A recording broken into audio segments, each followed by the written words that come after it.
on peut pas parler de mercenariat. Comment ça? Non, comment mercenaires? Roby. Les mercenaires, c'est eux qui rentrent. Les mercenaires, c'est ceux qui rentrent en clandestin et opèrent sur un territoire sans que les autorités ne soient au courant. Mais là, Wagner est venu sous invitation de l'État malien, donc ce ne sont pas des mercenaires. Non, c'est des mercenaires. Voilà, non. Sauf que c'est pas l'État russe. Justement, c'est pas l'État russe. Qui vous a dit Attends, mais Qui vous a dit que c'est pas l'État russe? russe. Vous pensez que ça se passe comme ça? Qui vous a dit que c'est pas l'État russe? Roby, c'est pas l'État russe.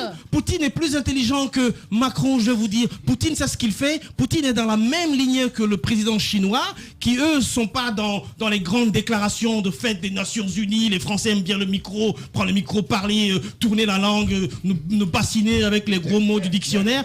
Poutine et Xi Jinping sont dans la réelle politique, ils sont dans le pragmatisme. C'est ce qu'il faut dire.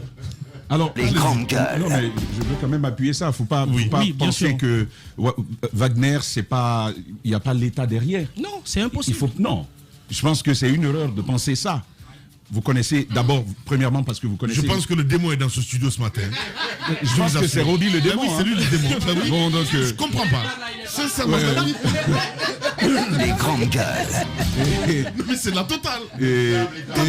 Oui, franchement, et je. Le diable est là. Non, mais oui, le diable est là. Le diable est là. Non, mais c'est normal, je vais vous hanter l'esprit, puisqu'aujourd'hui, vous avez deux Français dans ce studio qui font du chauvinisme absolu. Je vais vous dire, si vous n'êtes pas d'accord avec ce qui se passe, eh ben vous laissez votre passeport guinéen, vous prenez vos passeports français et vous vous barrez. Eh ben c'est ce que je vais faire maintenant, je me barre.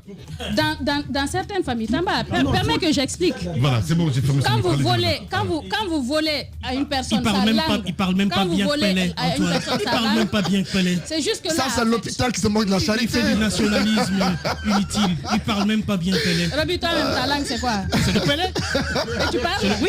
Il ne sait pas prononcer. On dit que Pelé, il ne connaît pas. Antoine va parler au bout. Voilà. Alors Lamine, je disais que ça va jusque là à partir du moment où aujourd'hui, même dans certaines de nos familles, les gens n'arrivent même pas les gens ont le complexe de parler leur langue maternelle. Bien sûr. Parfois on est gêné quand vous êtes par exemple une grande personnalité, que vous avez vos enfants qui ne parlent pas correctement français.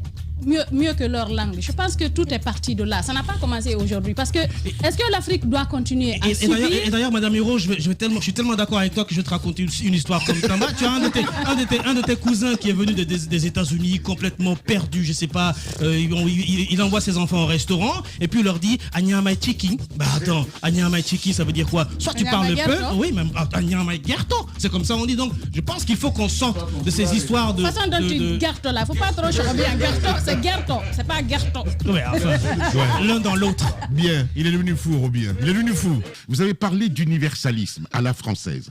Et vous avez dit tout à l'heure... Je ne vous ai pas dit à la française. Non, je ne vous ai pas dit à la française. Enfin, d'universalisme. Vous avez parlé d'universalisme. Il n'écoute pas. Ahmed. À la Senghor, exactement. Vous avez parlé, excusez-moi, vous avez parlé d'universalisme à la Senghor, vous avez raison. Mais cela étant, vous avez rappelé tout à l'heure que les Français, lorsqu'ils venaient en Afrique, ils ne s'intégraient pas, ils ne parlaient pas nos langues, et ils se contentaient d'imposer leur culture. Donc, comment voulez-vous que dans un rapport unilatéral, il y ait justement de l'universalisme à la Senghor?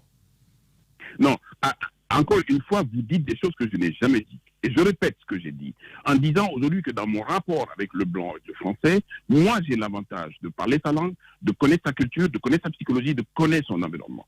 Et en sens inverse, lui ne le sait pas.